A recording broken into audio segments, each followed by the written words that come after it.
JKB back with another episode. Today I'm reviewing Dragon Quest Warriors on the show, and I'm more animated than usual because I feel like if I just sat here and said there are blueprints in this game that allow you to design the game's rooms, you would be like, what the fuck is wrong with this person? So I am a little bit more animated than usual because I think a lot of people are going to be tuning into this thinking, this is finally a review, because a lot of the reviews that are online at the moment are just on the demo, and I played this game for 46 hours to make sure that I knew everything, and everything I'm talking about I actually experienced myself. So thank you so much to Square Enix for sending over the review copy, and I really do appreciate the people watching this to get my personal opinions on this game, and that's exactly what they are. They might be different for you, but for me this is how I felt. The story of the game is lackluster. Of course, you know, to have a game that's an RPG with 50 hours of gameplay, even 100 hours of gameplay if you play it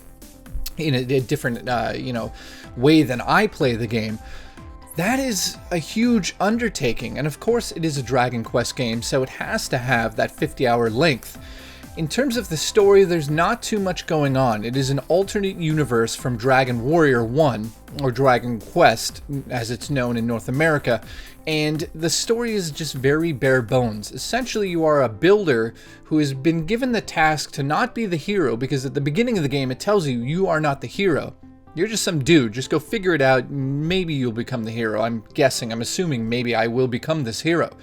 You're given the task to rebuild a city in a land that is a lot like Minecraft. And in regards to people saying, well, this is just a Minecraft clone, I will say that, yeah, it definitely is, but it brings the RPG level in on top of that. And in Minecraft, I always wish there was some sort of adventure mode. Well, there is, of course, but I mean an adventure where you run into characters and you have to defeat things and you have to build things that are based on defenses of a town and all of that stuff, and this game brings all of that to the forefront. So the story, of course, is there. It'll get you through the game enough to want to play each chapter, because at the beginning of each chapter you have to build a new city on a different part of that land. So moving on from the story, which I will say is just good enough to be in a game like this, this game doesn't really rely on its story. It really relies on the building mechanics, which I'll get into in the review. Now, of course, you're going to need tools. Tools are what drives the creation in this game. Without these tools, you wouldn't be able to build everything. So of course, they're going to be very similar to Minecraft. You have an axe, a sword, a hammer, a stick, a simple stick, of course, that you start the game out with, and last but not least, a shovel. Now, there might be more, there might be less. I don't want to give away everything in this. I just want to say that the gist of the game is a lot like Minecraft. Now, of course, you're going to use axes to cut down trees, you're going to use a sword to battle enemies, you're going to use the hammer to crush rocks. It's a lot like Minecraft. Now, in terms of the items that you'll be picking up in this game versus Minecraft, there are so many items. I think it is maybe a bit more than Minecraft. I'm not even sure the total amount of items that you can find in Minecraft and end up crafting. In this game, I've picked up personally over 350 items, which is insane. It is absolutely insane to see that many items in this game, and this is me after about 47 hours into the game. Items will range from all sorts of just materials from this world. Of course, you're going to get everything that you need to build a city. But not only that, people are always asking me, like, how much Minecraft is in this? Well, a ton of Minecraft, but I have to say the customization of the towns that you build in the game are way, way above Minecraft level. I'm talking about, let me just top of my head here, you can create a room that is just for cooking on a barbecue versus a fire pit. So there's two different kitchens. And I mean, in those kitchens, you can have different items that can be made on different stovetops. So that's kind of the level of depth you'll get into this. You can have bare rooms. You can have rooms that are assigned to each character. You can have your own personal room. You can have a shop. And I'll get into how cool that works later on. And of course, you have a day-night cycle just like Minecraft. So essentially what you want to do in this game is build the town back up, and you do that by building the town back up. And of course, they're going to send you on quests that are going to introduce you to new characters and give you the abilities to build even more items in the game. So once you complete the first chapter, it unlocks the free build mode, which is basically Minecraft. I mean, I don't want to get into everything there, but once you beat the first chapter, which takes quite a bit of time, at least 10-15 hours if you play the way I play, you're going to realize that this game is about the design. It's not just about the RPG elements of collecting and grinding out, getting items. You know, you want to use those items. The day-night cycle is a lot like Minecraft. At nighttime, of course, the enemies are going to get tougher and items will drop out of those enemies that you can't get during the day.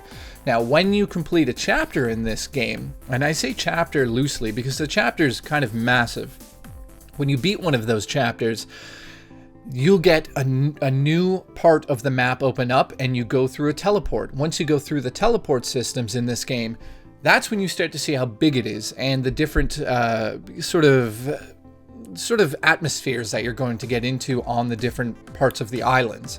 So when you go through the teleport into chapter 2, you have to rebuild a city right in there. Now, I'm going to get into something that a lot of people ask me. If you're not creative, should you play this game? Well, being creative, I really have to say, if you are not the creative type, then I think maybe you should not stay within the zone of playing this game. Don't assume that maybe you'll just get into it. It is a game about design, and it gives you the tools and the structure to really help you understand how to build in this world. So that's absolutely a plus.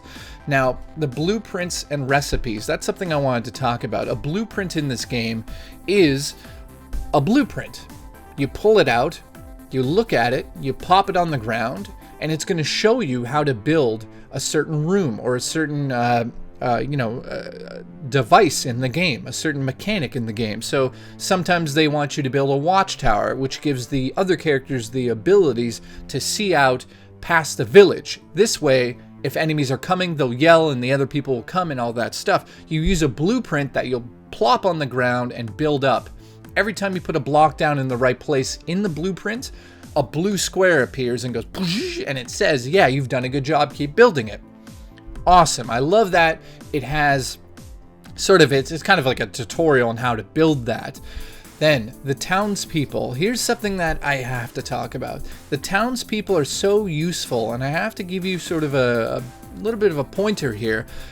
Townspeople are very important in this game. However, the things you build in the game are just as important. So let me give you a scenario here. Say I'm the type of person that likes to go out and collect things, but I need to stay alive, because in this game you have a bunch of different meters, which, you know, I could get into, but it's RPG. Of course, you have your hit points, your hunger meter, and all sorts of different things. And you have to get different items and craft different items to power those stats. In this game, if you don't feel like I want to keep going to the kitchen and making a hamburger or making a salad or making whatever I want, you can actually build a cafe and have the people in the village do that for you. All you have to do is put a chest next to the stove or the barbecue, and the people will tell you, like, listen, you put the things into the inventory and I'll build it for you. So that works in all regards here. For your tools, your food, all of that stuff can be built by the villagers, and you could just focus on one certain aspect, which I think is spectacular. Let me go over the pros and cons quickly. The camera in this game can be extremely frustrating, especially when you're running through a forest and you can't see through those tree branches and the leaves that are all over the place in this world, so you're going to constantly be moving the camera around, which is understandable, but it doesn't happen in Minecraft that way. It's not that annoying in Minecraft. Why is it so annoying in this game? I don't understand why. However, there's something that's even worse. In this game, you are digging into the ground. Your character has the ability to break a brick in front of him, just below him, and just above him. You cannot break a brick that is above you. It's impossible. You have to move back and break the bricks. And this is so annoying when you get into a confined space. So if you dig completely down a couple of blocks and then even more and more, and you start to realize, wait a second, how the hell do I get out of here? This is where the camera is a nuisance. You actually have to push the camera all the way up It moves it all the way to the ground. Once the camera hits the ground, it slides up to the character and puts you into a first-person mode, which I don't even know is intentional in this game, and it doesn't work whatsoever. So if you go down into a cave, it's not Minecraft down there. It is not Minecraft when you go into a cave. So do not go down, straight down into the ground and think, oh, it's just Minecraft. I'm gonna mine down here. It takes you such a long time to get back up through that cave based on the mechanics of the game. Of course, there are items that you can use that will shoot you right back up, but that item brings you back to your base. So you'll be out of the cave and you'll be missing out on everything else that was down there. So that is that's the biggest concern I have over this game, and I hope they fix that. Next up, the chat. Sorry, there's no quest log. I don't know why I'm like having a seizure here, but there's no quest log in this game. You actually have to go back to the NPCs and talk to them. They're going to tell you not the same thing they originally told you, but just like, have you done that yet? And sometimes there's no marker on the map to know where to go. There's very minute, hints, go here, do this. So it'd be nice to have some sort of log. The combat has to be the next major problem with the game. It is very, very, very, very simple. They've just stolen Link's spin attack from, Link to the Past, put it in this game, and that's calling it a day. There's not too much more to it except it's very simple patterns of how the enemies will attack you. You get it 3 attacks in, move to the left, 3 attacks in, move to the left, 3 attacks in, they're dead. That's essentially the combat throughout the whole game. The UI, oh, it's frustrating at times, especially when you have 300 different items on screen and you want to build a certain item, like say a table to put in your room. You have to scroll all the way down. I mean, it could have just been visual. It didn't have to have text next to it. Just show us what it is, and when we go over it, there's so many different ways they could have done this, and it was just frustrating. And that's about it in terms of my frustration with the game. Everything else in this really comes together to create an RPG crafting, game that really rises above Minecraft. I have to say, in the plus section here, it is Minecraft but done right. Not that Minecraft's done wrong. Minecraft is a billion-dollar industry in itself, but this is a game and a studio that designed the same aspects of Minecraft, but brought in what they know and what they do really well. They brought it in and said, this is how you make an RPG, and this is how you make it fun with crafting, and you put those two things together, and you really nailed down something that is unique in the building and crafting genre. Next up, this is pretty cool. Building can be frustrating at times in this game. Here and there, it's kind of difficult sometimes to understand how high something should be, or should I go this high? And then once you get up there, you might accidentally break too much of the section out, and then you have to, build another ladder or staircase up there to fix it. It's frustrating. However, I have to say, building in this is a lot more fun than Minecraft. And I know some of you lose your shit that I just said that, but it is based on the fact that the customization in this is crazy. And, I'm just going to say this is not a plus or a minus, but if this game had multiplayer, if they make a part 2, please, Square Enix, if you're watching this, make multiplayer in this game, because it would make this game so much more. Next up. Well, last but not least, I guess, because that's the only thing on my list. Replay is such a bonus in this game, and this is why I feel like I wish there was a way to share these worlds with you. One of the cool aspects of this is on the title screen, it actually tells you if you can upload footage from this game. And it basically says, unless you're making money off it, trying to sell it on disc or anything, you can do that. So I'm not sure if that's very clear, but it kind of is like a nod to the community, saying if you're a kid out there and you want to show your creation off on YouTube, we don't mind if you live stream as long as you're not selling it. That's pretty cool to have that on the title screen. It is over 50 hours of single player campaign here. I'm talking about doing the adventures and the side quests and everything, but it can go up to 100 hours based on how you play this game. So in closing here, I hope that I've told you everything you wanted to hear about this game. Of course, I could talk about it for half an hour or even a couple of hours. When, let me say this. I could simply say, listen, it's a ripoff of Minecraft. They stole some Legend of Zelda and put it together, and it's very unoriginal. And of course I could say that. It is very unoriginal. However, I don't care if it's original or not. It is what it is. It's what has been created and put before me.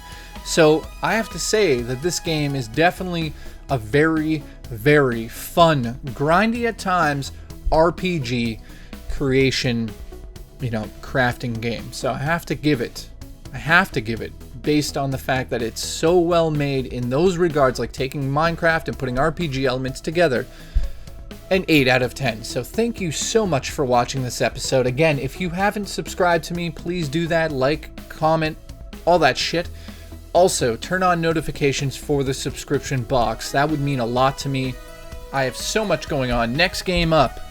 Next game I'm doing on the show, I believe, is... well, I don't know what it is. But it'll be something soon. Like Battlefield 1, maybe. I don't know what's next. But thank you so much for watching. I'll see you guys next time on JKB. Don't know why I have an accent at the end of this. I love you. I should do a video about VR. So many idiots out there about talking about VR.